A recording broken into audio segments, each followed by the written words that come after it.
کونین کے والی صلی اللہ علیہ وسلم نے اپنا ہاتھ بڑھایا، ہاتھ سے مجھے اٹھا کر مکۃ المکرمہ میں پہنچا دیا۔ میری آنکھ کھلی تو کیا دیکھتا ہوں؟ مکۃ المکرمہ میں ہوں۔ کہا 8 دن مکۃ المکرمہ میں قیام کیا، 8 دن کے بعد وہ قافلہ مکۃ المکرمہ میں پہنچا۔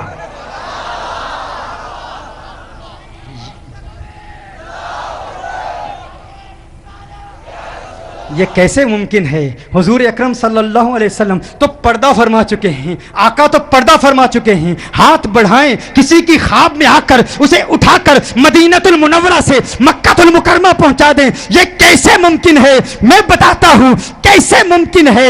صحیح بخاری کی حدیث ہے، حضور نے ہاتھ بڑھایا، حضور کا ہاتھ جنت میں پہنچ سکتا ہے، جنت میں پہنچ سکتا ہے۔ تو جانتے ہو جنت کتنی دور ہے؟ جنت کتنی دور ہے؟ حدیث میں آیا اس زمین سے پہلے آسمان تک کی مسافت کتنی ہے؟ 500 سال کی ہے، 5000 سال کی مسافت ہے پہلے آسمان سے دوسرے آسمان تک، مزید 5000 سال، دوسرے سے تیسرے آسمان تک 5000 سال، اسی طرح 7واں آسمان 35000 سال کا سفر ہے۔ حیدرآباد والوں کبھی تم بھی پکارتے ہو نا، یا رسول اللہ انظر حالنا، یا حبیب اللہ اسمع قالنا، آپ کہتے ہو نا آقا آقا ہمارے حال پر کرم فرمائیے، کہتے ہو نا خذ یدی سہل لنا، خذ یدی سہل لنا، آقا میرا ہاتھ پکڑو، میرا ہاتھ پکڑو، آقا مدد فرماؤ، آقا مدد فرمائیے۔ کہا جاتا ہے ممکن نہیں ہے، اللہ سے مانگو شرک ہو جائے گا۔ آقا مدینے میں ہیں، حیدرآباد والوں کو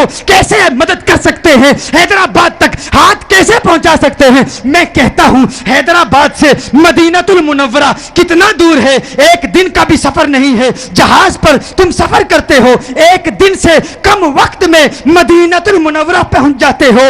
ارے مدینۃ المنورہ سے جنت کا سفر کتنا ہے؟ 35000 سال سے زیادہ ہے۔ جو آقا مدینۃ المنورہ سے ہاتھ بڑھائیں، آقا کا ہاتھ بخاری کی حدیث کے مطابق جنت میں پہنچ سکتا ہے، وہ آقا اپنے عاشق یمنی دیوانے کو مدینۃ المنورہ سے اٹھا کے مکہ پہنچا سکتے ہیں۔ اور آج کی اس محفل میں جو دل سے آقا کو پکارے گا، آقا مدینے سے ہاتھ بڑھا کر حیدرآباد والوں کی مدد کر سکتے ہیں۔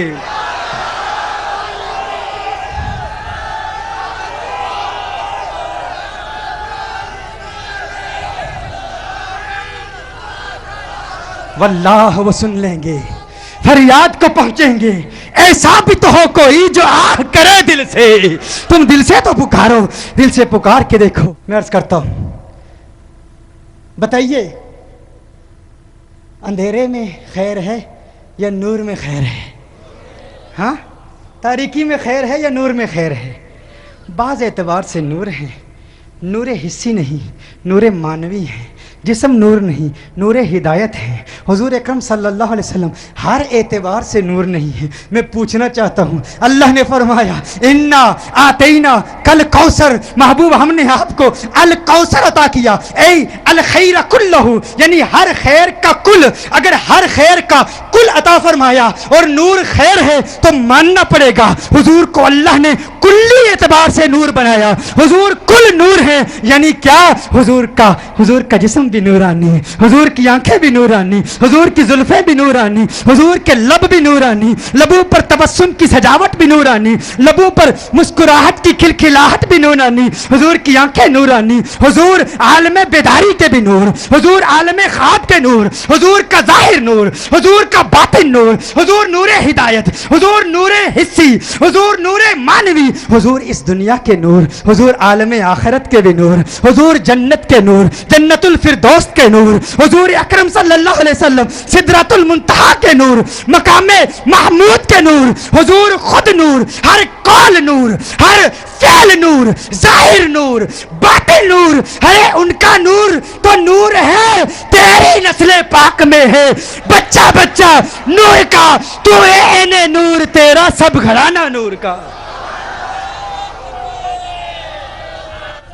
جو اس نور کو دیکھ لے، جو حضور کے نور کو دیکھ لے، اسے کیا ملتا ہے؟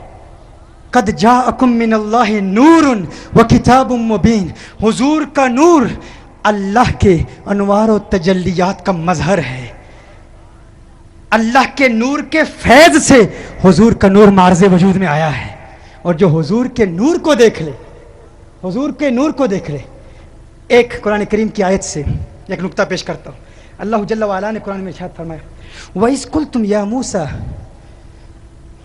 لَن نُؤْمِنَ لَكَ حَتَّى نَرَى اللَّهَ جَهْرَةً. انہوں نے کہا، موسیٰ علیہ السلام کی قوم نے کہا، ہے موسیٰ اگر تو نے اللہ کو دیکھ لیا ہے تو ہمیں بھی دکھا، ہم بھی اللہ کو دیکھنا چاہتے ہیں. اس وقت تک اللہ پر ایمان نہیں لائیں گے جس وقت تک تو ہمیں اللہ دکھا نہیں دیتا. یہ موسیٰ علیہ السلام کی قوم نے کہا تھا. یاد رکھیے پوری دنیا میں، ہندوستان میں، برطانیہ میں، یورپ میں، ہر طرف آپ دیکھتے ہیں بے شمار چرچز ہیں، چرچ ہیں، سینیگاگز ہیں، مندر ہیں، عبادت گاہیں ہیں. یہ تمام عبادت گاہیں کیا پیغام دے رہی ہیں؟ ان کا یہی پیغام ہے کہ ہر انسان کی فطرت میں اللہ جل وعلا نے اپنی تلاش کی پیاس رکھ دی ہے. ہر انسان اللہ کو تلاش کر رہا ہے، اللہ کا متلاشی ہے، اللہ کو دیکھنا چاہتا ہے. ہر چند کے لوگوں نے اللہ کو پہچاننے میں خطا کی، یعنی لیکن جستجو ہے. یہ پوری دنیا میں یہ مندر، یہ چرچز، یہ سینیگاگز کیا پیغام دے رہے ہیں کہ انسان ہمیشہ سے اللہ کو تلاش کر رہا ہے، اللہ کو دیکھنا چاہتا ہے. یہ انسان کی فطرت میں اللہ نے ودیت کر دیا ہے. انسان کے دل میں اللہ کو دیکھنے کی خواہش ہے، انسان اللہ کو دیکھنا چاہتا ہے. لیکن جب بھی انبیاء نے بتایا کہ ہم نے اللہ کو دیکھا ہے تو ان انبیاء کی دور کے لوگوں نے ہمیشہ یہ مطالبہ کیا، اگر تو نے دیکھا ہے تو ہمیں بھی دکھا. اگر تو نے دیکھا ہے، بڑے مزے کی بات ہے یہ، اگر تو نے دیکھا ہے تو ہمیں بھی دکھا. ہمیں کیوں نہیں دکھاتا؟ یہی موسیٰ علیہ السلام کی قوم نے کہا تھا نا، ہمیں بھی دکھا. کیا وجہ ہے کہ تمام حدیث کے ذخیرے میں ہمیں کوئی ایسی حدیث نہیں ملتی کہ کسی صحابی نے آقا کو دیکھنے کے بعد یہ مطالبہ کیا ہو کہ ہمیں اللہ دکھا دے.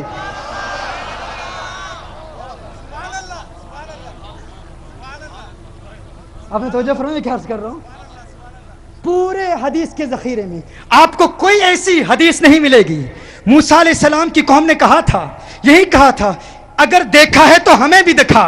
لیکن میرے آقا کے کسی امتی نے آقا کو دیکھنے کے بعد کبھی نہیں کہا آپ نے دیکھا ہے تو ہمیں بھی دکھائیے. کیوں؟ کیونکہ حسن مصطفیٰ کو دیکھا تو خدا کو دیکھ لیا.